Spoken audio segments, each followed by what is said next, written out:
संत रामपाल जी महाराज एक ऐसे महान संत जिन्होंने अपनी सतभक्ति, तत्व ज्ञान, करुणा और सेवा के बल पर समाज में नई मिसाल कायम की है। संत रामपाल जी महाराज की अगुवाई में उनके सभी सतलोक आश्रमों से समाज कल्याण के अद्भुत कार्यों ने समाज को सुनहरे भविष्य की एक नई उम्मीद दिखाई है। संत रामपाल जी महाराज से नाम दीक्षा लेने के बाद लाखों लोगों की लाइलाज बीमारियां जैसे कैंसर, एड्स आदि ठीक हुई। संत जी के ज्ञान से प्रेरित होकर उनके अनुयायियों ने लाखों यूनिट रक्तदान किया। संत जी ने लाखों बहन बेटियों का दहेज मुक्त विवाह करवाया।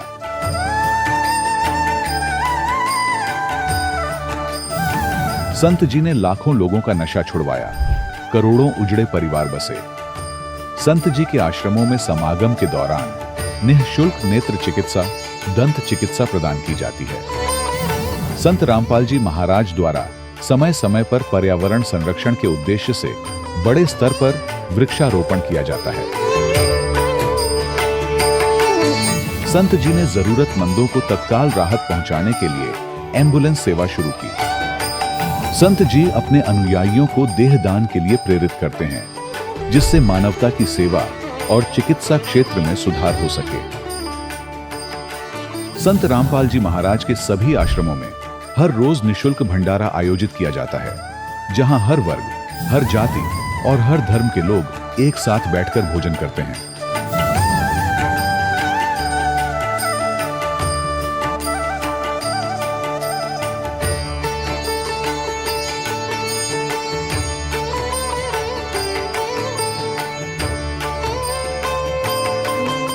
संत रामपाल जी महाराज की अन्नपूर्णा मुहिम ने गरीब और बेसहारा लोगों के जीवन में एक नई ऊर्जा और उम्मीद को जन्म दिया है। घर घर खाद्य सामग्री और जरूरी मदद पहुंचाकर संत रामपाल जी महाराज ने लोगों को दुख और मजबूरी से लड़ने की ताकत प्रदान की है।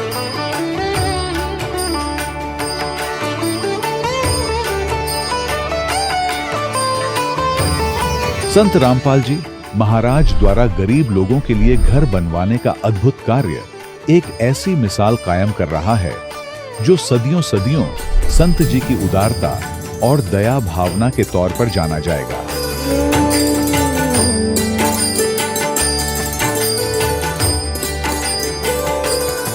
संत रामपाल जी महाराज के आश्रम में हजारों बुजुर्गों को सम्मान और प्यार के साथ जीवन जीने का अवसर मिलता है। उनके खाने, रहने और स्वास्थ्य की पूरी जिम्मेदारी संत रामपाल जी महाराज उठाते हैं। अनाथ बच्चों के लिए संत रामपाल जी महाराज के सभी आश्रम किसी वरदान से कम नहीं। यहाँ उन्हें शिक्षा, संस्कार और भविष्य के लिए बेहतर अवसर प्रदान किए जाते हैं। चाहे बाढ़ हो, भूकंप या महामारी, संत रामपाल जी महाराज और उनके अनुयायी हमेशा ही जरूरतमंदों के लिए सबसे आगे खड़े रहते हैं। कोविड महामारी के दौरान संत रामपाल जी महाराज के आश्रमों से करोड़ों लोगों के लिए भोजन, दवाइयां और जीवन रक्षक सामग्रियां उपलब्ध कराई गई। चाहे गरीब की मदद हो या किसी शोषित और पीड़ित वर्ग के हक और सम्मान की लड़ाई, संत रामपाल जी महाराज ने हमेशा ही उनकी दबी आवाज को सरकारों तक पहुंचाया है और उन्हें उचित न्याय दिलवाने में अहम भूमिका अदा की है। समाज में आध्यात्मिक और सामाजिक मूल्यों के प्रति जागरूकता लाने में संत रामपाल जी महाराज हर कदम पर मानवता के सच्चे सेवक साबित हुए हैं। संत रामपाल जी महाराज का जीवन हमें सिखाता है कि सच्ची सेवा वही है जो निस्वार्थ भाव से की जाए। आइए हम भी इस महान सेवा के कार्य में इस महान संत से जुड़ें और संत रामपाल जी महाराज से नाम दीक्षा लेकर अपने जीवन को धन्य बनाएं।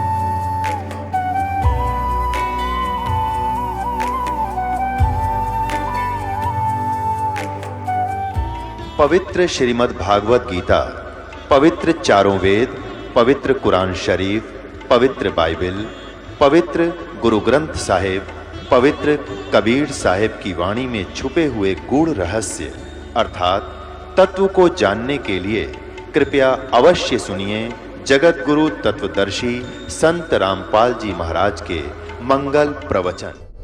सत साहिब दर्शकों, आज हम आपको जम्मू कश्मीर की रहने वाली पंकज जी से मिलवाने जा रहे हैं। पंकज जी हमेशा से ही अपने परिवार में बताई जाने वाली पारंपरिक भक्ति साधना में लीन रहती थी, लेकिन इन्हें परमात्मा की तलाश हमेशा रहती थी। इनके मन में हमेशा ये सवाल आता था कि पूर्ण परमात्मा कौन है। पंकज जी की जिंदगी तब बदली जब इन्हें संत रामपाल जी महाराज की शरण मिली। आज मीडिया के सामने आकर पंकज जी ऐसा क्यों कह रही है कि संत रामपाल जी महाराज ही पूर्ण तत्वदर्शी संत हैं। आइए अब सुनते हैं पंकज जी की कहानी, उनकी अपनी जुबानी। बहन जी नमस्कार। सत साहिब। क्या नाम है जी आपका? मेरा नाम पंकज है। कहाँ से आए हैं जी आप? हम तहसील सुंदरबनी और हमारे गांव का नाम है द्यूली।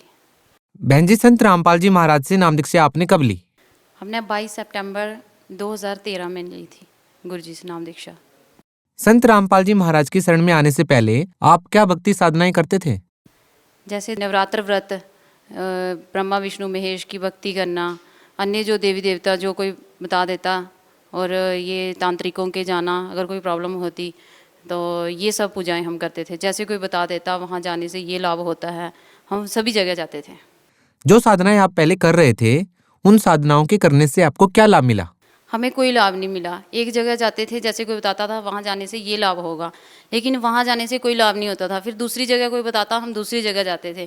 किसी देवी देवता के लिए बोलते कि उसकी भक्ति करने से ये लाभ होगा, तो हमें किसी कहीं भी कुछ भी करने से कोई लाभ नहीं हुआ अभी तक। संत रामपाल जी महाराज की शरण में आप कैसे आए? संत रामपाल जी महाराज जी की शरण में हम, मेरे चाचा जी का लड़का है, तो चाचा जी मेरे सुनते थे सत्संग टीवी पे, तो उन्होंने देखा जब वहाँ पे भक्तों के अनुभव सुनते थे कि उनको ये लाभ हुआ, उनको ये हुआ। तो मेरा जो चाचा जी का लड़का है उसको किडनी में प्रॉब्लम थी, तो वो बहुत ज़्यादा, वो पहले हॉस्पिटल में एडमिट रहा, तो वो भी बड़े परेशान थे। बहुत सारे देवी देवताओं को मना रखा था उन्होंने, ये बकरे चढ़ाना, जो भी कोई बताता ये करने से ये ठीक हो जाएगा, तांत्रिक बताते ये टोना टाटका करने से ठीक होगा, लेकिन वो उसे कोई आराम नहीं हो रहा था। फिर जब वो कहने लगे कि चलो इतना कुछ कर लिया है तो यहाँ भी होके हम आ लेते हैं, तो जब उसने वहाँ से नाम दीक्षा ली तो उसको अपने आप ऐसे आराम फील होने लगा, जो कि उसे कहीं भी जाने से उसने कभी नहीं महसूस किया कि मुझे कुछ आराम हो रहा है। बिना दवाई के वो ठीक होना शुरू हो गया। और उसने वहाँ से बुक्स लाई गुरु जी की दरबार से, वहाँ सतलोक आश्रम से, तो हमने भी वो बुक ऐसे बीच बीच से पढ़ी, तो हमें भी अच्छी लगी। हमने कहा ऐसी जगह जाना चाहिए, देखना चाहिए कि आखिर सच क्या है, क्या ऐसे बुक्स में लिखा है या असलियत में ऐसा होता भी है। तो फिर हम वहाँ गए और हमने संत रामपाल जी महाराज जी से नाम दीक्षा ली। बहन जी जो श्रद्धालु संत रामपाल जी महाराज से नाम दीक्षा लेने के लिए जाते हैं, क्या उनसे पैसे लिए जाते हैं?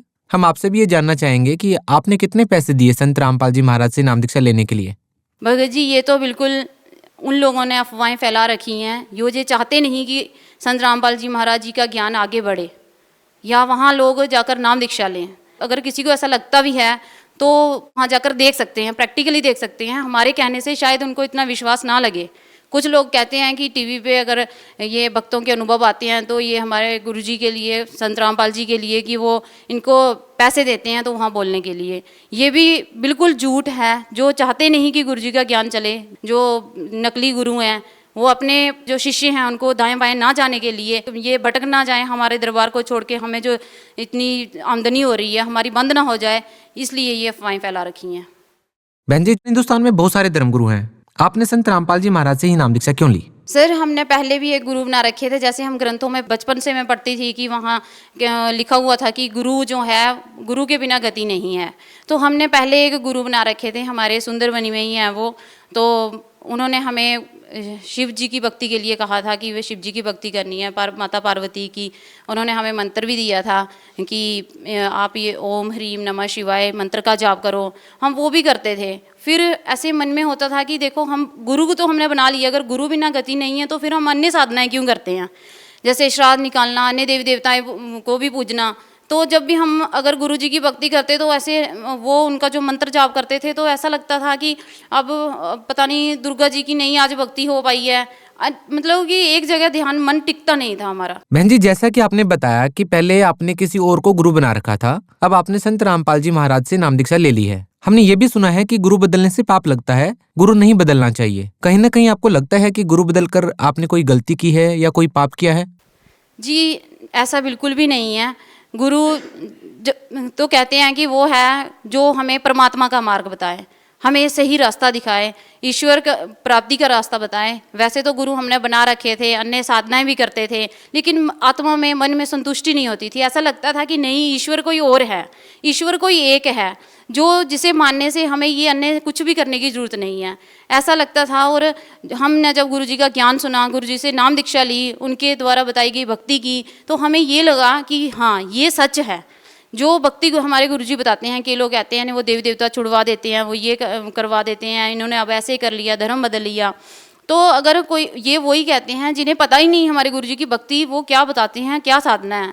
तो जब हमने ये करके देखी है, हमने ये सब जाना है, गुरुजी के ज्ञान को जाना है कि वहाँ बिल्कुल सही भक्ति बताते हैं। ऐसे तो हमें लगता था जैसे हम किसी दिन दुर्गा का व्रत रख लेते थे, नवरात्र व्रत रख लिया, शिवरात्रि का व्रत रख लिया, तो तब ऐसे लगता था नहीं, आज माता की भक्ति नहीं हो पाई। हमारे गुरुजी जो भक्ति बताते हैं उसमें सभी देवी देवता आ जाते हैं। देखिए, हर श्रद्धालु अपनी भक्ति को सही मानकर कर रहा है। आप किस प्रकार ये डिफाइन करेंगे कि वो भक्ति ठीक है या नहीं? संत रामपाल जी महाराज ने आपको जो भक्ति बताई है, क्या वो ठीक है? संत रामपाल जी महाराज जी जो भक्ति बता रहे हैं बिल्कुल गीता के अनुसार है, वेदों के अनुसार है। जितने भी हमारे ये गुरु ग्रंथ साहिब हैं, कुरान शरीफ हैं, इनके अनुसार है। उन्होंने प्रमाण सहित बता दिया कि ईश्वर कौन है और वो किस प्रकार हमें मिल सकता है। और इससे और बड़ी बात क्या होगी? बाकी तो जहाँ जाओ कोई रामायण की कथा सुना देता है, कोई महाभारत की कथा सुना देता है, वहाँ जाकर ऐसा लगता है कि ये तो हमने पहले भी सुन रखी है, यहाँ हम आकर अपना टाइम क्यों वेस्ट कर रहे हैं। तो अब जैसे ही दुनिया में जितना ज़्यादा व्यवस्था भी बढ़ गई है, तो गुरुजी का जब ज्ञान सुनते हैं तो ऐसा लगता है कि ये कहाँ से, ये तो हम खोज रहे थे। तो हमें ये बात अच्छी लगी गुरुजी का ज्ञान सुनकर, और हमें प्रमाण मिला कि परमात्मा क्या है, और हमारी जो मन में आत्मा को ये शांति मिली कि वाकई परमात्मा है और कैसा है वो, हमारे गुरुजी के ज्ञान से ही हमें पता चला। बहन जी, संत रामपाल जी महाराज से नाम दीक्षा लेने के बाद आपको क्या क्या लाभ मिले? हमें सबसे पहले लाभ तो ये हुआ कि हमें परमात्मा का सही मार्ग मिला, जिसके लिए हम बचपन से भक्ति तो कर रहे थे, हर सुख पाने के लिए शायद या किसी भी कारण परमात्मा को पाने के लिए भक्ति कर रहे थे, लेकिन हमें वो एक जो मन में जो एक आत्मा में जो प्यास थी कि नहीं, ऐसा करके भी लगता था कि नहीं, हम सही नहीं हैं, हम सही भक्ति नहीं कर रहे हैं। लाभ ये हुआ कि जैसे हम सबसे पहले जब हमने नाम दीक्षा ली तो हमारी जो दादी जी हैं वो लगभग 100 वर्ष की आयु में ऐसे चारपाई पे पड़ी हुई थी, बहुत ज़्यादा सीरियस थी वो। तो उनको ऐसे घर में जैसे मेरी मम्मी उनकी सेवा करते थे तो उनको कुछ चीज़ें ऐसे डराने आती थी, जैसे कि हमारे घर में नाम दीक्षा लेने से पहले बहुत भूत प्रेतों का साया था। तो उनको ऐसे लगता था, जब मेरी मम्मी जी उनके पास जाती तो वो कहती थी कि मेरे को ये चीज़ खा रही है, मेरे को बंदर खा रहा है, मेरे को ये खा रहा है। और जब हमने नाम दीक्षा ली तो मेरे जब ये घर में पाठ चलने लगा तो उनको ये भूत प्रेतों का डराना बंद हो गया, बिल्कुल नहीं। और वो हम सबसे फिर अच्छी तरह से बात करने लगी। और फिर जब थोड़े समय के बाद उनकी मृत्यु हो गई, मृत्यु होने के बाद भी फिर वो ऐसे सपने में आने लगी, ऐसे भयानक सपने आने लगे सबको। तो फिर हमने वहाँ जाके उनके नाम से गुरुजी के आश्रम में, सतलोक आश्रम में जाके हमने उनके नाम से पाठ करवाया। फिर वो मेरे जो बड़े भैया हैं उनको वैसे सपने में आई, बोलने लगी कि अब मैं जो हूँ मैं बिल्कुल अब ठीक जगह पहुँच गई हूँ। और एक छोटी सी लड़की के रूप में उन्होंने ऐसे जन्म लिया कहीं, बोलती हैं कि अब मैं बिल्कुल, मुझे जो इधर कष्ट था मैं उस कष्ट से बाहर आ गई हूँ। फिर उसके बाद मेरे पापा ने नाम नहीं लिया था, वो क्रियाक्रम वगैरह करते थे, तो हम कहते थे कि आप ये छोड़ो तो आप नाम ले लो। वो लोक लाज के कारण नाम नहीं ले पा रहे थे। एक दिन अचानक क्या हुआ कि वो रात को बिस्तर से उठे, बाहर गए तो अचानक से वो गिर पड़े। जैसे वो गिर कर ऐसे बेहोश हो गए, 5-10 मिनट के लिए उन्हें बिल्कुल होश नहीं आया। और हमने जैसे गुरुजी का नाम ले रखा था तो अब पुकारना तो उसी परमात्मा को था जिसका सहारा था। तो थोड़ी देर के बाद उनको होश आ गया। जैसे ही उनको होश आया तो फिर वो कहने लगे कि ऐसे ऐसे, मुझे ऐसे लगा कि मैं किसी और दुनिया में चला गया था, और वो मुझे ऐसे कहीं कह रहे हैं कि अब तुझे सारे कर्मों का दंड मिलेगा यहाँ। तो फिर जब उन्हें समझ आया कि वो भी इतनी भक्ति, इतने व्रत वगैरह करते थे कि कोई व्रत नहीं छोड़ते थे, एकादशी का व्रत, पूर्णमासी का व्रत, नवरात्र व्रत, सभी बिना खाए भूखे रहकर फिर कहते थे कि देखो अगर ये है तो इसका मतलब, फिर उनको भी विश्वास हुआ कि इन्होंने नाम लिया है, जो सत्संग सुनते थे उन्हें विश्वास हुआ, फिर उन्होंने नाम दीक्षा ली। तो मेरा छोटा बेटा है जो वो हमेशा ऐसे बीमार रहता था, निमोनिया की शिकायत रहती थी उसे, तो हमने वहाँ गुरुजी के सतलोक आश्रम में जाके प्रार्थना लगवाई और वो बिल्कुल स्वस्थ हो गया। कभी भी फिर हमें डॉक्टर के पास बार बार जाने की, या उसकी चेस्ट ठीक नहीं रहती थी, कभी कोई चीज़ खा लेता वो भी उससे वो बीमार हो जाता। अभी बच्चे सब कुछ खाते हैं और मुझे खुद सिर दर्द नहीं जाती थी, सिर दर्द बिल्कुल नहीं। और रात को ऐसे सपने में भयानक से ऐसे सपने आते थे, बच्चों को भी कुछ डराता था। और जब से हमने नामदान लिया है गुरुजी से, तो बिल्कुल कोई हमारे घर में ऐसे भूत प्रेत का कोई साया, कोई कुछ भी नहीं हुआ हमें अभी तक। तो एक लाभ हमें ये हुआ कि तो हमारे बच्चे जो हैं और मेरे पापा जी के साथ वो घर जा रहे थे, तो हाईवे पे रास्ते में क्या हुआ कि अचानक से रात के टाइम उनकी जो गाड़ी है वो फुटपाथ से टकरा गई, और इतने ज़ोर से गाड़ी टकराई कि पीछे जो गाड़ी थी उन्होंने देखा जब, तो उन्होंने कहा कि अब इसमें से एक भी जो है बंदा बचने वाला नहीं है। तो परमात्मा ने ऐसी कृपा की, हमारे संत रामपाल जी महाराज जी की इतनी दया हुई कि बच्चों को बिल्कुल, बच्चे सोए हुए थे, ऐसे सोए से जागे बच्चे, किसी को कुछ पता नहीं चला कि क्या हुआ है। बिल्कुल गाड़ी को खरोंच नहीं आई किसी भी बंदे को, मम्मी पापा को, एक भगत जी हमारे जम्मू के थे वो साथ में बैठे हुए थे, बिल्कुल किसी को कुछ भी नहीं हुआ। जबकि अब वो जो पीछे वाली गाड़ी के वाले जो बंदे देख रहे थे वो कहते हैं कि जब गाड़ी टकराई तो इतनी ज़ोर से आवाज़ आई और गाड़ी के टायरों में से इतनी आग निकली कि लगता नहीं था कि इसमें से अब कोई बंदा भी बच पाएगा। लेकिन परमात्मा की इतनी दया हुई कि किसी को खरोंच तक नहीं आई। आप भगत समाज को क्या संदेश देना चाहेंगी? भगत समाज से यही प्रार्थना है, ये जो गलत धारणा बनाकर बैठे हो, एजुकेटेड समाज है, किसी को समझाने की या किसी के कहने से वहाँ जाने की ज़रूरत या उनको मानने की ज़रूरत नहीं है। आप अपनी आंखें खोलकर देखो, अपने शास्त्र, अगर कोई मुस्लिम है तो अपना कुरान शरीफ खोलकर पढ़ो, हिंदू है तो आप श्री गीता जी को पढ़ो, अगर कोई सिख भाई हैं तो अपने गुरु ग्रंथ साहिब जी को पढ़ो। जो भी है हमारी बाइबल भी गुरु जी खोलकर बताते हैं, उसमें भी परमात्मा क्या है, कौन है, उनका रूप कैसा है, सब गुरुजी खुद हमारे संत रामपाल जी महाराज जी खुद बताते हैं। जो लोग संत रामपाल जी महाराज जी से जुड़ना चाहते हैं, उनसे नाम दीक्षा लेना चाहते हैं, वो संत रामपाल जी महाराज जी से नाम दीक्षा कैसे ले सकते हैं?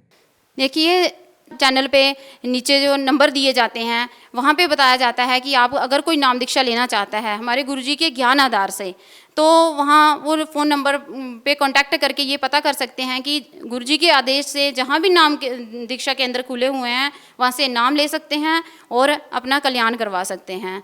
संत रामपाल जी महाराज के द्वारा नाम दीक्षा केंद्र खोले गए हैं, क्या वहाँ पर नाम दीक्षा लेने के लिए कोई फीस वगैरह देनी पड़ती है? बिल्कुल कोई फीस नहीं देनी पड़ती है, कुछ भी नहीं, वो नाम मांगते हैं, वहाँ जाकर वो इतनी सेवा करते हैं कि ऐसा किसी रिश्तेदार के घर चले जाएंगे तो वो भी नहीं पूछेगा आपको। वहाँ जाते हैं तो इतना वो खुश होते हैं कि शुक्र है कि परमात्मा के लिए, परमात्मा की तड़पती आत्मा कोई परमात्मा की पाने की चाहत में यहाँ आई है। वो इतनी मीन्स उनके मन में सेवा भाव है कि वो कोई वहाँ पैसा नहीं दिया जाता, ना वो मांगते हैं, वो तो उल्टी हमारी सेवा करते हैं, हम पर खर्च करते हैं, वो हमसे मांगते नहीं हैं। जी बहुत बहुत धन्यवाद। सत साहिब। दर्शकों, अभी आपने सुने संत रामपाल जी महाराज से दीक्षा प्राप्त करके सुखी हुए भक्त के अनुभव। अब देखिए जगत गुरु तत्वदर्शी संत रामपाल जी महाराज के मंगल प्रवचन। त्रिकुटी का कोई स्थान नहीं, इसे अगर बहुत ज्यादा वस्तु है तो इस प्रकार जहाज में बैठ कर जावे, समुद्र को भी पार कर जावे, यथा स्थान पर पहुंच जाता है। तो इस प्रकार ये साधना जो दास आपको देगा, ये ऐसी साधना है, ऐसा ये यान बन जाएगा, इन सब के ऊपर के पार करता हुआ सतलोक आपको जा छोड़ेगा। और जो कुछ भी हम इस शरीर के अंदर सुन रहे हैं, ये तो एक पिंड है, और इस पिंड के अंदर एक ब्रह्मांड का ही, इसमें जो कुछ भी हो रहा है वही सुनाई देता, वही दिखाई देता। जो इसके अंदर हमें धुन सुनती है, जैसे विशेषकर राधा स्वामी वाले तो इसी पर जोर दे रखा है के अंदर कान दाब करके देखो, देखो अंदर घंटियां बज रही हैं, इसमें मुरली की आवाज आती है, बांसुरी की आती है, वो सुनते हैं, नगाड़े बज रहे हैं, बादल की गर्जना सुन रही है। ये तो इस एक ब्रह्मांड काल का ही साजबाज है। ये इससे बाहर है, वो ऊपर सतलोक से वो अलग आती है वो धुन, और केवल उसी को सुनेगी वो धुन जो सतनाम और सार नाम का जाप करेगा। बाकी अन्य को जो सुनती है वो इस काल की सुनती है। इस शरीर के अंदर जो भी सुन रही काल की ही सुन रही है, और वो परमात्मा की धुन इनसे हटकर होगी। लेकिन उस धुन के सुनने से कोई प्रयोजन सिद्ध नहीं होगा आपका। आपका सिद्ध होगा मंत्र जाप करके, जो दास कहे ऐसे करते रहो। यहां से आप स्वयं नहीं जा सकते। इस भक्ति की कमाई जब आपकी हो जाएगी तभी आपको यहां से ले जाया जाएगा। आपकी मर्यादा सही होगी, आपकी यहां से आस्था हट जाएगी, तब परमात्मा आपको विमान में बैठाएंगे और इस दास के रूप में साथ बैठेंगे। हजारों हजारों की संख्या में इकट्ठे जाओगे, यहां से हजारों की संख्या में वो दिन आएगा। और ऐसे जाओगे जैसे कहीं घूमने फिरने जा रहे हैं, गुरुजी साथ हैं, सत्संग करने जा रहे होंगे। वहां सतलोक में जाकर पता लगा तुमने कि हम तो यहां आ गए भाई, नीचे ये कवर पड़ा रहेगा। ये कवर जो आज हमने कितना प्यारा लगता है, वैसे तो ये बहुमूल्य है, क्योंकि मनुष्य जीवन आसानी से नहीं मिलता। लेकिन मनुष्य जीवन प्राप्त करके भक्ति नहीं की तो क्या प्राप्त हुआ? ऐसा पशु का, ऐसा मनुष्य का। तो इस मनुष्य शरीर को तो ऐसा समझना, भक्ति करने के बाद इससे हमारा प्रयोजन पूरा हो गया। जैसे अंडे में बच्चा बनता है और बच्चा बनने के बाद बच्चा उड़ जाता है और कवर पड़ा रहता है, तो मूल वस्तु जो बनानी थी वो बच्चा बनना था उस अंडे में। उस अंडे बिना बन नहीं सके था, अंडे के कवर बिना। तो ये तो एक अंडे का कवर है जो अपना है। इसके अंदर ओरिजिनल इस ताकत से, भक्ति से, जैसे अंडे को मादा पक्षी ऊपर बैठकर उसको ऐसी हीट देती है, अपनी ताकत देती है, जिससे वो बच्चा बन जाता है। और बच्चा बनने के बाद वो फूट जाता है और वह उड़ जाता है, कवर पड़ा रहेगा। तो ये दास समझो, माता समझो, और आप इस शरीर रूपी कवर में बच्चे समझो। इसमें ऐसी भक्ति, ऐसा ज्ञान, ऐसी शक्ति दे देकर आपकी भक्ति इतनी चार्ज हो जाएगी सूक्ष्म शरीर के अंदर, चलते समय ये ऊपर का कवर अंडे का पड़ा रहेगा और वो असली वस्तु सतलोक पहुंच जाएगी, जो इसका प्रयोजन था।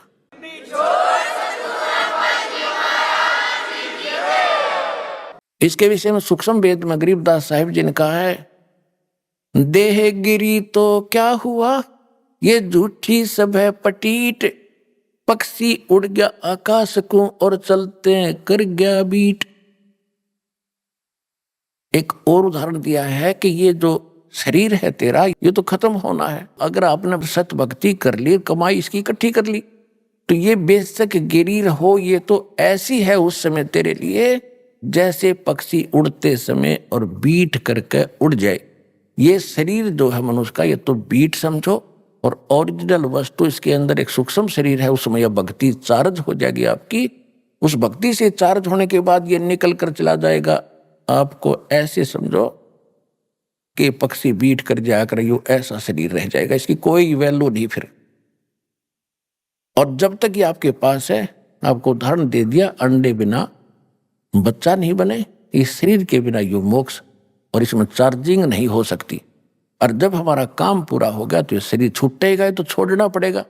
जब बच्चा अंडे में ना निकलेगा तो अंडे में मरी जाएगा, तो खत्म हो जाएगा। इससे निकलेंगे, फिर ऐसे नहीं निकलेंगे जैसे पहले तो इसको मार पीट कर निकालते हैं यम के दूत। और इस भक्ति की ताकत से आप 1 सेकंड में बाहर पाओगे इससे, और परमात्मा के विमान में और सतलोक जा रहे होगे।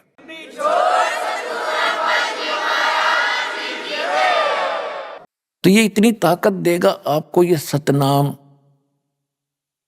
तो उसके बारे में जैसे हम आपको बहुत सी मर्यादा बताते हैं कि आपने ये त्योहार आता है होली, इसके अंदर कुछ भी सहयोग नहीं देना है, पार्टिसिपेट नहीं करना है। देखो पुण्यात्माओं, इस ज्ञान से आपका मन हटेगा इन बकवादों से। एक भक्त बता रहा था कि हमने 10 वर्ष तक कोई त्योहार मना कर नहीं देखा। हमारा एक परिवार है, चाचे ताऊओं का 10-12 घर हैं, उनमें 10 मौत होगी, एक वर्ष में 2 हो जाती, कई मौत होगी। तो जो कोई भी त्योहार हमने नहीं मनाया। त्योहार निकट आवे और कोई ऐसा निकट संबंधी या कोई भाई या माँ बाप वो मर जा, जुआ, कोई बहन विधवा होगी, हमने कहता 10 साल हो गए त्योहार नहीं मनाया कोई भी। अब इधर से होरी खेल रहे हैं, उधर कोई मृत्यु का संदेश आ जा, टक्कर मार रहा हो, तो अब खेल ले होरी, खेल के दिखा। इसे गंदे लोक में क्या करना था, क्या करने लग गए आप लोग। तो गरीबदास साहिब जी के पास गांव के लोग आए कि आओ महाराज, होली खेलेंगे। परमात्मा के बच्चे बोले, भाई हम ये होली नहीं खेलते, हम होली खेलते हैं राम नाम की। राम नाम की होली जो खेलता उसको कभी हानि नहीं होती, दुख नहीं होता। और राम नाम की होली भी तभी खेली जाएगी जब हमारे पास राम का नाम सही होगा। तो राम नाम कौन सा है सही? गरीबदास जी तो क्लियर कर रखा है, राम नाम जप कर थर होई, ओम सोहम मंत्र दोई। यू है राम का नाम। तो उसके बारे में क्या बताते हैं? सतनाम पालड़ रंग होरी हो। गरीबदास जी की वाणी में तो वो अक्सर न्यारे न्यारे लिखे हैं, लेकिन मैं बार बार नहीं बताऊंगा, उसको मैं सतनाम बोल रहा हूं। ग्रंथ में वो दोनों मंत्र न्यारे न्यारे लिखे हैं, ये और ये मंत्र पालड़ रंग होरी हो, तो उसको गुप्त करके दास सतनाम बोल रहा है। वैसे गरीबदास जी की वाणी में वो दोनों मंत्र लिखे हैं कि दोनों मंत्र पालड़ रंग होरी हो, मैं उसको सतनाम कह रहा हूं। तो क्या कहा कि सतनाम पालड़ रंग होरी हो, भाई 14 लोक चढ़ावे राम रंग होरी हो, 3 लोक पासेंग धर रंग होरी हो, तो ना तुले तुलाया राम रंग होरी हो। अब इस सतनाम की आप भक्ति करोगे तो आपके घर पर कोई आपत्ति नहीं आओगी, ना कोई अकाल मृत्यु होगी, ना कोई दुख होगा, ना कोई रोग सतावेगा। तो असली होली, असली खुशी तो हम राम नाम के रंग से ही खेल सकते। उनका कहने का भाव ये है। अब जैसे तखड़ी के अंदर, तराजू के अंदर बैलेंस बोलो अंग्रेजी में, इसके 2 पलड़े होते तराजू के, और इसमें एक पासिंग शब्द आया, पासिंग। शायद अब तो पासिंग एजुकेटेड बच्चे हो गए, इनको पता नहीं होगा पासिंग किसे कहते हैं। जब तखड़ी के अंदर, तराजू के अंदर कोई त्रुटि होती थी, अनबैलेंस्ड होती थी, उसको बैलेंस करने के लिए, उसकी वह त्रुटि रहित करने के लिए ऐसे चेक किया जाता था। हमारे घर पर, हमारे पिताजी के पास ये दुकानदार बनिए लोग, सौदागर आते थे गेहूं, बाजरा, ज्वार मोल लेने के लिए, क्योंकि दास का जन्म एक किसान परिवार में हुआ। तो हमारे पिताजी कहते थे, सेठ जी पहले अपनी वो तखड़ी चेक करा, इसमें कोई डांडी तो नहीं है, यानी कोई डिफेक्ट तो नहीं है। तो ऐसे करता था। तो अगर कोई डिफेक्ट होता, टेढ़े मेढ़े होते वो, तो दूसरी तरफ उसको बराबर करने के लिए जो कणक तोलनी होती, मान लिया गेहूं तोलना है, तो थोड़ा सा गेहूं उठाकर 10-20 गेहूं उठा के और दूसरे पलड़े में डाल दिया जाता था, और वो फिर तखड़ी बराबर हो जाती थी, उसमें त्रुटि नहीं रहती थी। तो वो पासिंग जो है, वो 4 दाने 20 दाने गेहूं के, वो कोई सौदे में नहीं है। सौदा तो फिर है, वो 10-20 क्विंटल तोला जाएगा गेहूं, वो है सौदा। तो कहने का भाव ये है कि परमात्मा का एक सतनाम विधिवत लिया हुआ, ये 2 अक्षर का मंत्र जो है, एक सतनाम कंप्लीट हो जाता है, एक बार बाहर छोड़ो, दूसरा अंतर लो, ये हो गया पूरा, बस एक मंत्र ये है। इसको उस तराजू के एक पलड़े में रख दो और यहाँ के 14 लोग चढ़ा दे, शिव जी का लोक, विष्णु का लोक, ब्रह्मा जी का लोक, दुर्गा का लोक, ये और ऊपर के ब्रह्म लोक, और ये जितने भी खेड़े हैं ये, और ऊपर के गोलोक वगैरह, ये ऐसे 14 लोक होते, तला तो ये सारे कहते ये एक साइड में चढ़ा दो। और 3 लोक तो पासंग रख दो, पासंग जिनका कोई सौदे में लिंक नहीं है। वो कौन कौन से 3 लोक? या पृथ्वी, स्वर्ग और पाताल लोक। अब पुण्यात्माओं, क्योंकि आपको ना तो कोई ज्ञान देने वाला मिला अपने को, और ना ही हमें सिद्धार्थ मार्ग का ज्ञान है। जब आप इस ज्ञान से परिचित हो जाओगे तो ये छोटी मोटी जो आप कोई कोठी बंगले, कोई 150 एकड़ जमीन लेकर के अपने आप को धन्य मान बैठे हो, यो अंधेरा हटेगा आपका। अब कोई एमएलए बन जाता है, कोई सरपंच बन जाता है, बस पूछो मत, न फूला नहीं समाता, सरपंच बन गया, चेयरमैन बन जाता है, एमएलए बन जाता है, एक मंत्री, मुख्यमंत्री बन जाता छोटे से स्टेट का, तो उसकी खुशी का कोई ठिकाना नहीं होता। ये बच्चों के खिलौने लगेंगे आपको, जैसे बच्चे अनजान खेल रहे हो गुड़िया के साथ। और परमात्मा क्या बताते हैं कि जो धन, जो वस्तु, जो कमाई आप कर रहे हो, वो कितनी कीमत आपके पास इकट्ठी हो रही है। कबीर साहब कहते हैं, कबीर सब जग निर्धना, धनवंता ना कोय, धनवंता सो जानियो, जिस पे राम नाम धन होए होए। परमात्मा कहते हैं, सारा संसार निर्धन है, चाहे सारी पृथ्वी का शासक हो और चाहे इंद्र की गद्दी प्राप्त हो, देवताओं का भी राजा हो, मृत्यु के उपरांत उसके पास कुछ नहीं होगा। और आपके पास इतना धन होगा कि आपके लिए ये 3 लोक भी पासिंग होंगे, यूजलेस, पूरी पृथ्वी भी यूजलेस आपके लिए। आपको ऐसा स्थान, ऐसा धन, ऐसी वस्तु वहां मिलेगी जाकर के। अब क्या बताते हैं, कोई मंत्री बन जाता है, प्रधानमंत्री बन जाता है, सब समझता मैंने अपने जीवन को सफल कर दिया। और जब वो अध्यात्म ज्ञान से परिचित हो गए, और आप तो हो ही लिए, तब आपको पता चलेगा इसने तो अपना जीवन नाश कर लिया, खाक सफल कर लिया मनुष्य जीवन को। मनुष्य जीवन का काम तो शुरुआत भी नहीं की।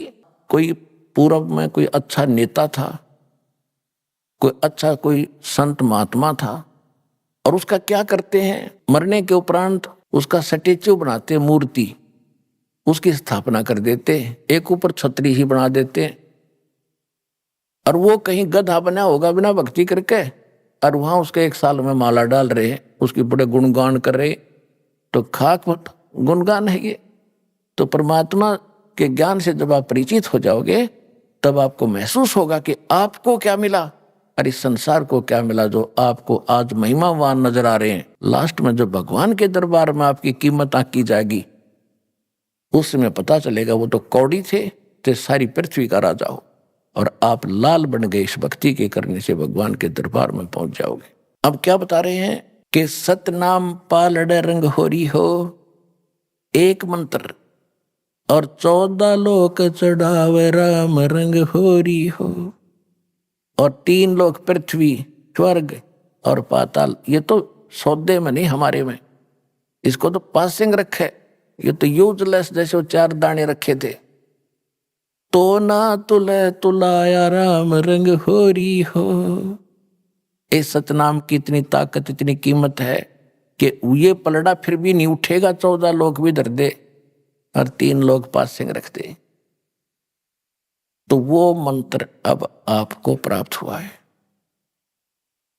ये 2 अक्षर का नाम है। तो आप देखिएगा कि आप कितनी भक्ति कर रहे हो, और इतनी भक्ति करते करते भी आपको कितना समय लगेगा। जैसे बैटरी आपके मोबाइल की, और ये डाउन हो जाती है, डिस्चार्ज हो जाती है, जब चार्जर पर लगाते हैं 1-1 घंटा लगी रहती है, जब जाके चार्ज होता है कि बिल्कुल खत्म हो चुकी थी। तो आपकी भक्ति इतनी कमजोर हो गई थी, आपकी आत्मा इतनी डिस्चार्ज हो ली थी कि ये सिमरन और ये भक्ति और दान धर्म आप आजीवन करते रहोगे, तब जाकर के आप चार्ज होगे और ऊपर जान जोगे होगे। तो इसे सदा के जब आप ऊपर से आए थे, तब कितने आपके पास भक्ति धन था, उसको इस काल ने लूट लिया आपका। सबसे पहले इसने स्वर्ग बनाए, महास्वर्ग बनाया, और वहां इसने रेस्टोरेंट बना रखे। आप जो पुण्य अपने बाप से लेकर आए थे सतलोक से, इसने सारे खर्च करवाए ऊपर स्वर्ग में। जब आपको लूट लिया उस रेस्टोरेंट में, आपके 10%, किसी पर 25% ये कमीशन लेता है उन स्वर्ग में, और बाकी जो खाना पीना आपको देता है उसका मनमाने रेट लगाता है। आपको वहां बकवाद करने के लिए अपने उर्वशियां छोड़ रखी हैं और विमान दे रखे, कहीं सैर सपटे करो, खर्च आपके पुण्य हो रहे होते। जब आप वहां कति कंडम हो जाते हो, खाली हो जाते हो, तब आपको पृथ्वी पर पटक देता है।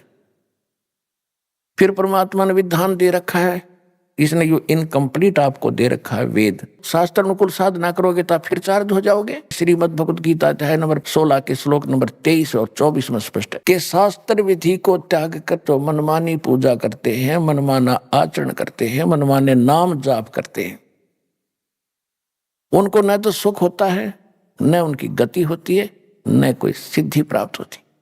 यूजलेस।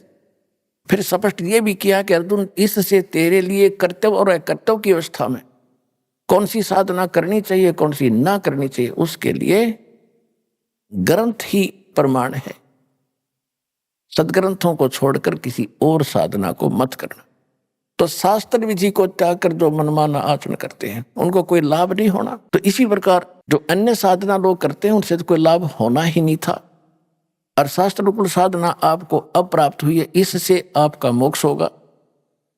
सबसे पहले वेद उत्तम माने गए थे, और वेदों में केवल ओम नाम है, महिमा पूरे परमात्मा की है।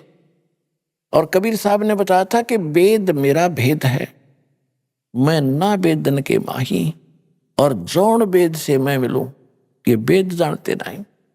चारों वेद परमात्मा ने कहा था कि मेरी महिमा का ही गुणगान करते हैं, लेकिन इन वेदों में जो चार तुम्हारे पास काट छांट करके प्राप्त हैं, इनमें मेरे पाने की वो कंप्लीट कोर्स नहीं है, वो ओम तत् सत मंत्र नहीं है इसमें, और उसके बिना परमात्मा नहीं मिल सकते। तो इसने क्या किया, नीचे छोड़ दिया आपको। यहां ये वेद आपके पास उपलब्ध थे, इनमें से ओम नाम इन ऋषियों ने अपने आप सेलेक्ट कर लिया कि ये ब्रह्म का है और ब्रह्म सुप्रीम पावर है। इनने अपनी सोच से ये अंतिम मान लिया। अब ओम का जाप ब्रह्म का है। श्रीमद देवी भागवत देवी पुराण के अंदर लिखा है 7वें स्कंद में 562 पृष्ठ पे, गीता प्रेस गोरखपुर से प्रकाशित सचित्र मोटा टाइप में, उसमें लिखा है कि देवी जी हिमालय राजा को ज्ञान बता रही है धातु का, ब्रह्म के बारे में जानकारी दे रही है कि ब्रह्म जो है ओम नाम है उसका, ओम नाम का जाप कर ब्रह्म को पाने का उद्देश्य रख, इसमें कल्याण हो जाएगा। और वो ब्रह्म लोक में रहता है। गीता जी अध्याय नंबर 8 के श्लोक नंबर 16 में कहा कि ब्रह्म लोक में गए हुए प्राणी भी जन्म मृत्यु में होते हैं। ओम नाम ब्रह्म का है। गीता अध्याय नंबर 8 के श्लोक नंबर 13 में ये खुद कहता है, ब्रह्म जो ज्ञान दे रहा है श्री कृष्ण में प्रवेश करके ये काल, ये कहता ओम इति एकाक्षरम ब्रह्म व्यवहारण माम अनुस्मरण ये प्रयाति तदन देहम सयाति परमागति। मुझ ब्रह्म का एक ओम मंत्र है, और इसका अंतिम सांस तक जो नाम जाप करता हुआ शरीर छोड़कर जाता है तो ओम से मिलने वाली जो परम गति है वो प्राप्त होती है। तो ओम से कौन सी गति होती है, ब्रह्मलोक प्राप्ति होती है। 8वें अध्याय के 16वें श्लोक में श्रीमद् भगवद गीता में बताया कि ब्रह्मलोक में गए हुए प्राणी भी जन्म मृत्यु में आते हैं, यानी जब तक जन्म मृत्यु समाप्त नहीं होगी आप सुखी नहीं हो सकते। गीता ज्ञान दाता 4थे अध्याय के 5वें श्लोक में और 9वें श्लोक में, 2रे अध्याय के 12वें श्लोक में, 10वें अध्याय के 2रे श्लोक में खुद कह रहा है तेरे और मेरे बहुत जन्म हो लिए अर्जुन, तू नहीं जानता मैं जानता हूं। इसलिए 18वें अध्याय के 62वें श्लोक में कहा कि तू सर्वभाव से उस परमेश्वर की शरण में जा, उसकी कृपा से तू परम शांति को और सनातन परम धाम को प्राप्त होगा। परम शांति कब होगी और सनातन धाम कौन सा, जो कभी नष्ट नहीं होता और जहां गए हुए प्राणी कभी लौट कर संसार में नहीं आते। 15वें अध्याय के 4थे श्लोक में बता कि अर्जुन जिसमें तुझे तत्वदर्शी संत मिल जाए उसके पास वो तत्व ज्ञान से इस सारे अज्ञान को हटाकर समझकर अज्ञान को काट कर उसके पश्चात परमेश्वर के उस परम पद की खोज करनी चाहिए, जहां जाने के बाद साधक फिर लौटकर कभी संसार में नहीं आते। आज के सत्संग की प्रारंभ यहां से हुई थी कि परमात्मा स्वयं ही सत्ज्ञान देने को आता है। इस काल ने सबको भरमा रखा है, ये सबको भरमाता है, मिसगाइड करता है। तो वो ज्ञान इन ऋषियों को प्राप्त नहीं हुआ, क्योंकि 4थे अध्याय के 32वें श्लोक में कहा कि अर्जुन वो परमात्मा के मुख कमल से जो उच्चारण होता है ज्ञान, जो परमात्मा खुद आकर अपने मुख कमल से बोलता है वो वाणी, वो उसके अंदर इन यज्ञों यानी धार्मिक अनुष्ठानों की जानकारी विस्तार के साथ कही गई है, उसको तत्व ज्ञान कहते हैं। 4थे अध्याय के 34वें श्लोक में कहा कि उस ज्ञान को तो तत्वदर्शी संत बतावेंगे, उनको दंडवत प्रणाम करने से, कपट छोड़कर उनसे विनम्रता पूर्वक प्रसन्न करने से वो तत्वदर्शी संत तुझे उस परमात्मा यानी तत्व ज्ञान का उपदेश करेंगे। इससे सिद्ध है कि गीता ज्ञान जो दे रहा है उसको पता नहीं है उस तत्व ज्ञान का। इसी प्रकार यजुर्वेद अध्याय नंबर 40 के मंत्र 10 के अंदर कहा कि कोई तो परमात्मा को संभवात कहता है, यानी जन्म लेता है राम और कृष्ण के रूप में। कोई असंभवात कहता है कि वो कभी जन्मता ही नहीं, वो निराकार है। इसकी सही जानकारी वो तत्वदर्शी संत बताते, उनसे सुनो। तो इन ऋषियों की बुद्धि पर पत्थर गिर गया कि जब इन वेदों से हटकर भी कोई और बताने वाला है और कोई ज्ञान भी और है, वो इनको पता नहीं चला। इन्होंने ओम नाम को अंतिम मान के आपे निष्कर्ष निकालकर इस पर दृढ़ हो गए। ये जब ओम नाम का जाप करते हैं ब्रह्मलोक चले जाते हैं, वहां पूंजी समाप्त करके लुट पिट के ये फिर वापस पटक दिए जाते हैं। इसके दौरान जो पाप होते हैं वो पाप भी भोगने पड़ते हैं। यहाँ सभी कर्म आपको भोगने पड़ते हैं, पुण्य भी और पाप भी। केवल एक सत्य साधना जो दास आपको बताता है इस पृथ्वी पर और है नहीं, और ये गॉड गिवन है, परमात्मा कबीर जी की दी हुई है। इससे आपके पहले के पाप भी नाश होंगे, वर्तमान के भी नाश होंगे, और फिर आप सतलोक चले जाओगे, आपका पूर्ण मोक्ष होगा।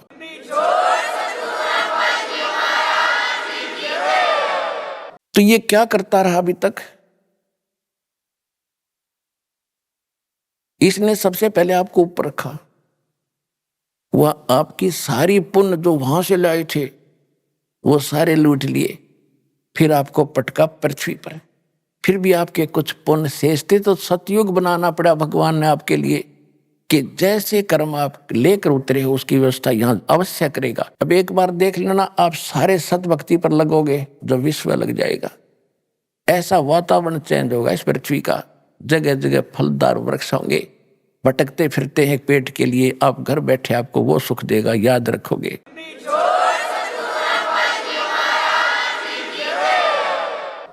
तभी भक्ति करेंगे, संतोष होगा। अब हम भक्ति उसी समय कर सकते हैं जब हमारे ये अन्य जो परंपराएं बेमतलब की, किसी गरीब व्यक्ति के 2 कन्या होगी, 3 होगी, उसका तो मरण हो जाता, भक्ति 100 कोस नहीं, कैसे ब्याहूंगा, दहेज के राक्षस 4 बैठे हैं, पता नहीं कैसे बेटी पराई होगी, और फिर कोठी बंगले बनाने लगे, फिर कर्जा हो गया, उसके ऊपर टेंशन।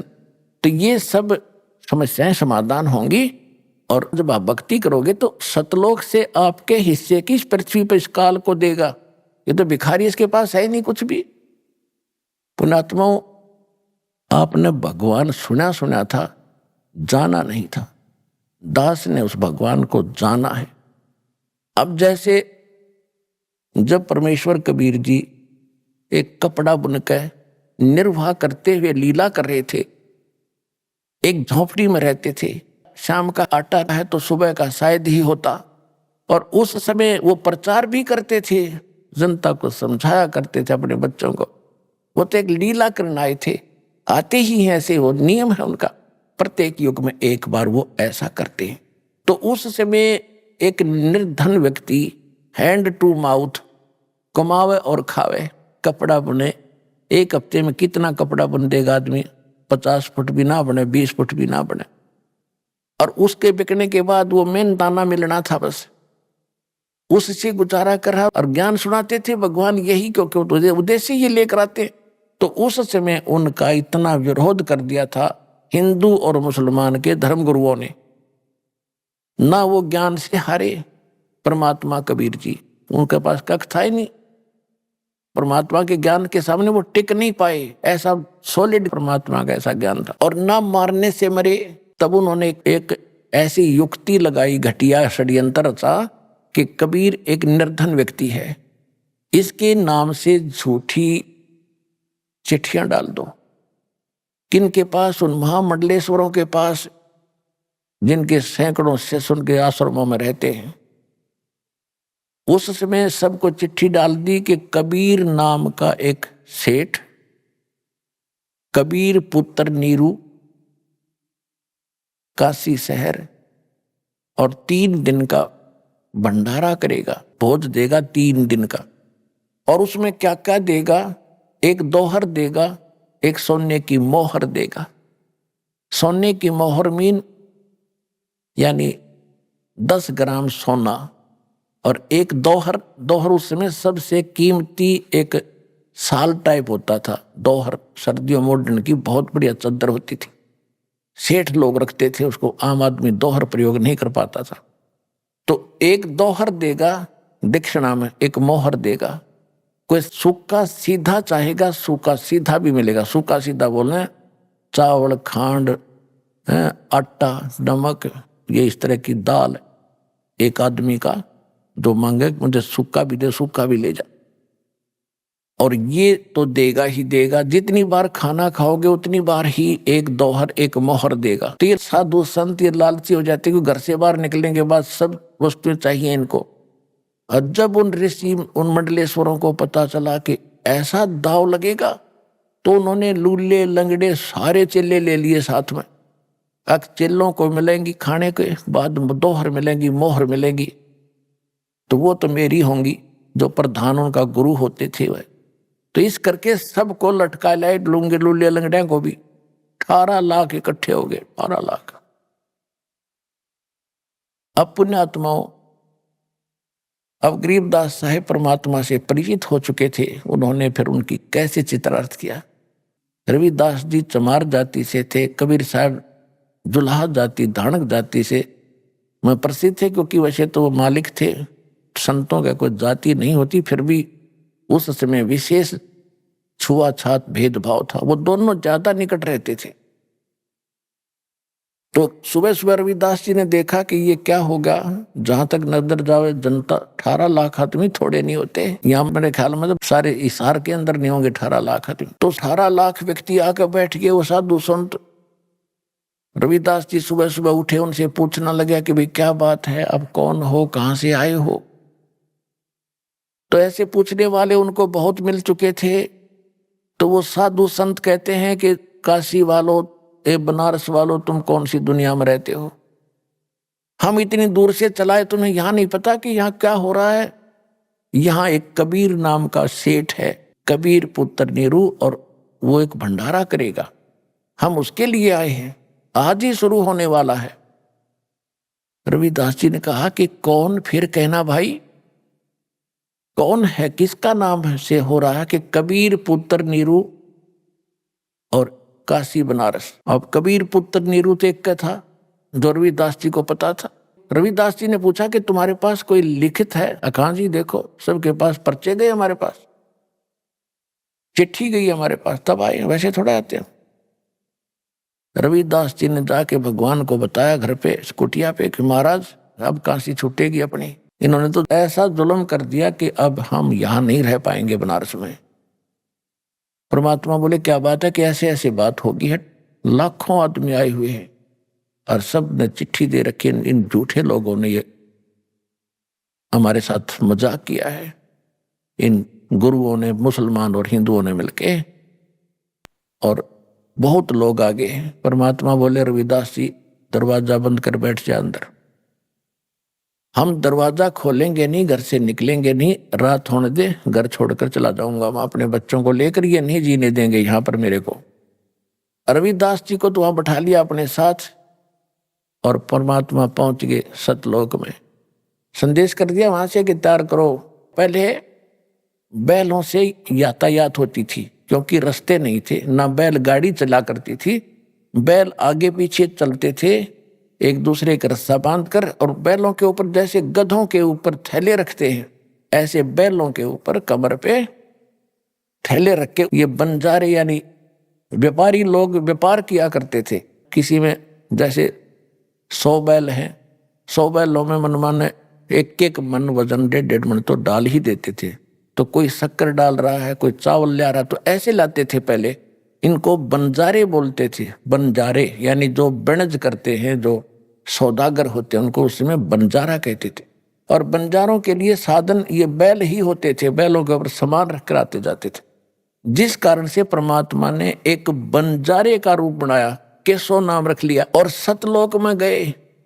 आदेश पहले दे दिया था कि सामान बना बनाया बैलों के ऊपर, उन जीवात्माओं को आदेश दिया। अब यहाँ आप देखते हो कि परमात्मा का सारा ही उसका लोक है। अभी आपने सुने संत रामपाल जी महाराज के मंगल प्रवचन।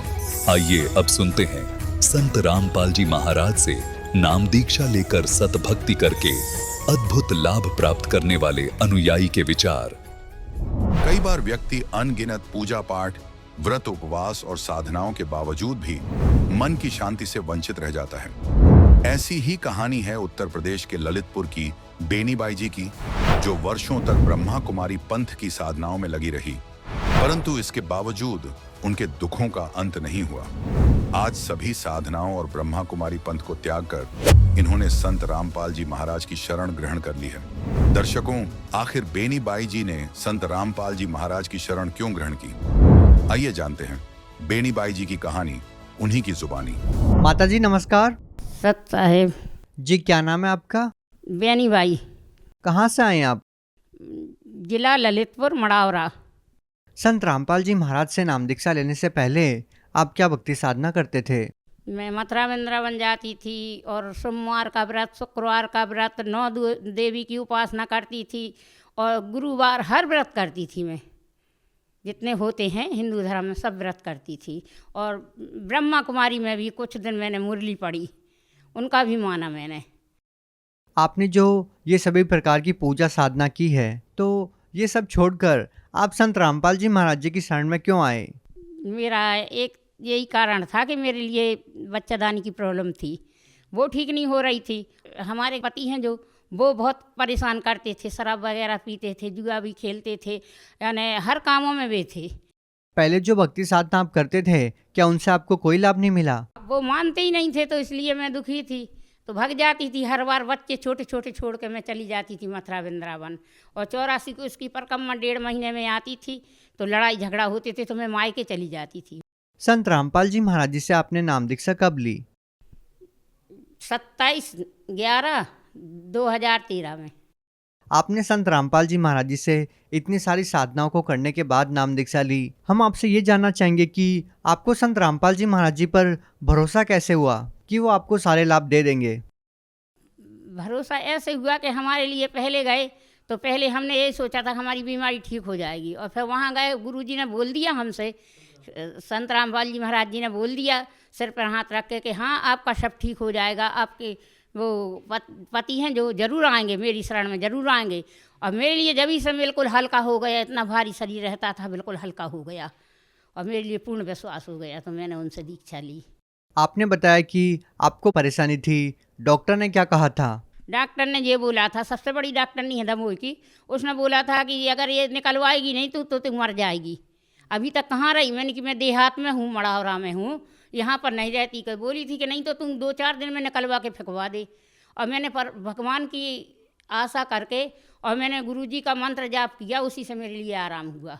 संत रामपाल जी महाराज से नाम दीक्षा लेने के बाद क्या आपने कोई ऑपरेशन करवाया कि नहीं करवाया? नहीं करवाया, कोई नहीं करवाया। माता जी, हमें एक बात समझ में नहीं आती कि आजकल डॉक्टर हैं, इतने बड़े बड़े हॉस्पिटल्स हैं, सभी लोग बोलते हैं कि बीमार होने पर डॉक्टर्स के पास जाना चाहिए, लेकिन आप एक संत के पास जाते हो, भक्ति करते हो और भक्ति करने से आपका रोग ठीक हो गया। लोग इस बात पे विश्वास कैसे करेंगे?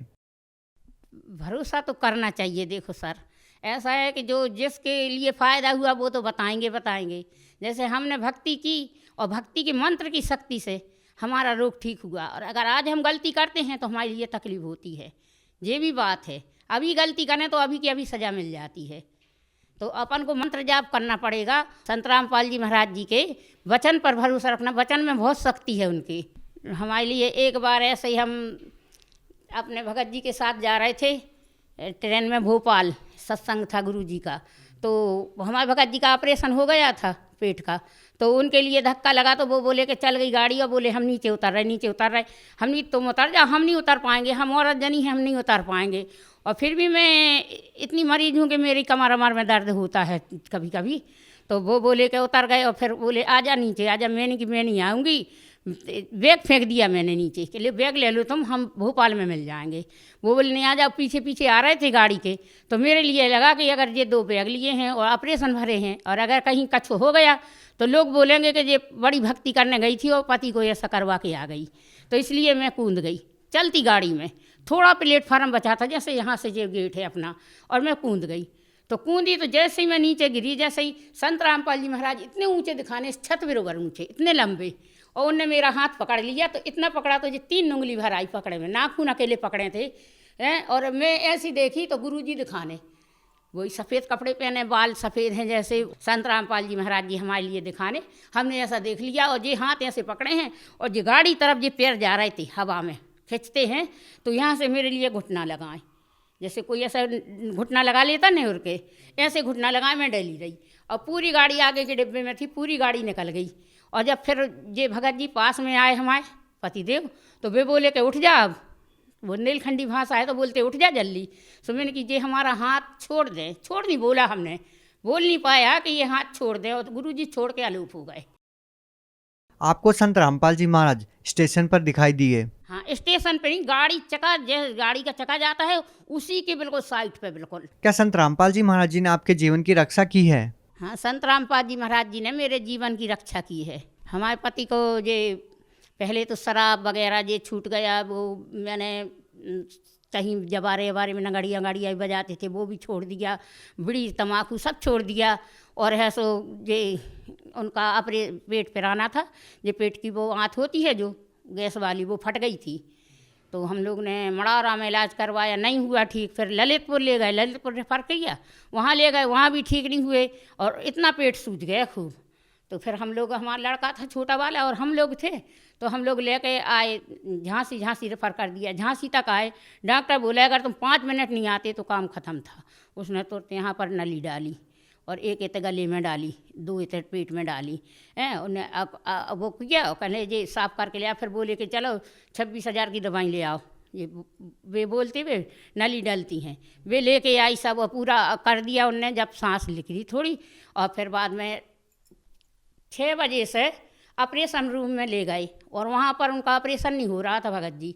और जब हम अंदर जाने लगे तो हम ऐसे बाहर हाल में खड़े थे, बहुत बड़ा हाल था वहाँ झांसी में, और भीतर इतनी बड़ी बड़ी लाइटें लगी थी जैसे ये आपकी लाइटें हैं, बहुत प्रकाश दे रही थी। वहाँ पर ऑपरेशन कक्ष में 12 बज गए रात के, हो नहीं रहा था ऑपरेशन। और इतने इतने हाथ पोछ पहने, मुँह में बांधे, डॉक्टर साहब आए और बोले आपका ऑपरेशन सफल नहीं होगा, आप लोग निराश होकर जाओगे। तो हमने कि अब क्या करें, तो हमने बोली हे संत रामपाल जी महाराज, आपकी भक्ति करते हैं तो हमारे लिए अभी से ऐसा नहीं भोगने पड़े, और आप ठीक कर दो, जैसा बने, जैसा मालिक आप कर दो। तो गुरुजी आए साक्षात, ऐसे जैसे गाड़ी चलती है तो वो पेड़ वगैरह चलते हैं ना ट्रेन में, ऐसे दिखते हैं, ऐसे दिखे गुरुजी माँ से सफ़ेद बिल्कुल, और चले आए। और ऐसे हमने प्रणाम किया, दंडवत प्रणाम किया गुरुजी को, और बस उनने हमारे लिए ऐसा आशीर्वाद दिया और ऐसे मुड़ गए ऑपरेशन कक्ष में। तो हमने इतना देखा, फिर हमारा लड़का गया पीछे से, तो उसने देखा कि इतना वो पेट में का सामान सा निकाल के उसमें जो कुछ किया हो उनने, और वैसे रख के रह गई थी, हाथ खड़ी कर दी थी डॉक्टर ने। और फिर इसके बाद में फिर उनके लिए दिखाने, तो उनसे बोला, जो कुछ बोला हुआ बोल रहे थे कि ऐसा बोला था कि यह सो आज तक की तेरी थी सो हो गई थी, आज तेरे घर के रोते जाते, लेकिन आज मेरी शरण में है, संत रामपाल जी महाराज जी की में बोले मेरी शरण में है, तो तेरे लिए हम अपने कोटे से उम्र देते हैं। आपको संत रामपाल जी महाराज जी हॉस्पिटल में दिखाई दिए साक्षात? अस्पताल में भीतर जाते दिखाई दिए। क्या संत रामपाल जी महाराज जी ने आपके पति का ऑपरेशन किया? हाँ, उन्हीं ने किया है, आज भी ठीक है, बस चलाते हैं, सब करते हैं ठीक। आपको संत रामपाल जी महाराज जी इतने सारे लाभ दे रहे हैं, संत रामपाल जी महाराज आपको दर्शन दे के जा रहे हैं, आपको स्टेशन पे आके बचा रहे हैं, हॉस्पिटल में आके आपके पति का ऑपरेशन किया है, आपके पति की रक्षा की है, लेकिन संत रामपाल जी महाराज जी तो एक साधारण से दिखने वाले संत हैं, लोग उनको भगवान कैसे मानेंगे? भगवान हम लोग मानते हैं, गुरु गोविंद दोनों खड़े काके लागू पाए, और बलिहारी गुरु आपने जो गोविंद दिया मिलाए, ना गुरु मिलता ना गोविंद भगवान को पा पाते अपन, तो बिना गुरु के गति नहीं होती है, तो हम तो गुरु को मानते हैं। आप भगत समाज को क्या संदेश देना चाहते हैं? भगत समाज को यही संदेश देना चाहते हैं कि सब जन भगवान के इस पर विश्वास करो, और संत रामपाल जी महाराज जी का सत्संग आता है टीवी में, तो उनमें नीचे जो नंबर लिखे होते हैं उन पर कॉन्टेक्ट करके और उसके आधार से आप दीक्षा ले सकते हैं। कोई भी नज़दीक का नामदान स्थल है, 500 आश्रम खुलवा दिए मालिक ने नामदान स्थल, तो कहीं पर भी अपन दीक्षा ले सकते हैं और अपना कल्याण करवा सकते हैं, अपना सबका दुख दूर कर सकते हैं परमात्मा जी। धन्यवाद सत साहेब।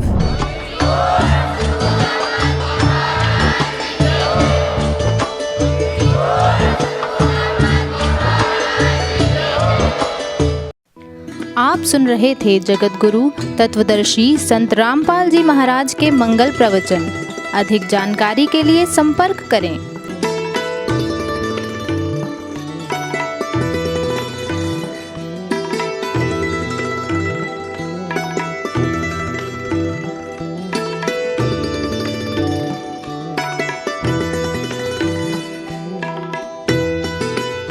जगत गुरु तत्वदर्शी संत रामपाल जी महाराज जी के पावन सानिध्य में भक्ति की अलख जगाने तथा श्रद्धालुओं को सत्य भक्ति मार्ग का रास्ता दिखाने हेतु कनाडा के लोकप्रिय channel the TV NRI channel पर जगत गुरु तत्वदर्शी संत रामपाल जी महाराज जी के मंगल प्रवचनों का प्रसारण प्रतिदिन सुबह 7:30 बजे से 8:30 बजे तक तथा रात्रि 7:30 बजे से 8:30 बजे तक किया जा रहा है। इस सत्य भक्ति मार्ग को अपनाने के लिए अधिक से अधिक सत्संग प्रसारण देखें। इस सत्संग प्रवचन का सीधा प्रसारण संत रामपाल जी महाराज लाइव सत्संग YouTube चैनल और जगत गुरु संत रामपाल जी महाराज Facebook पेज पर भी देख सकते हैं।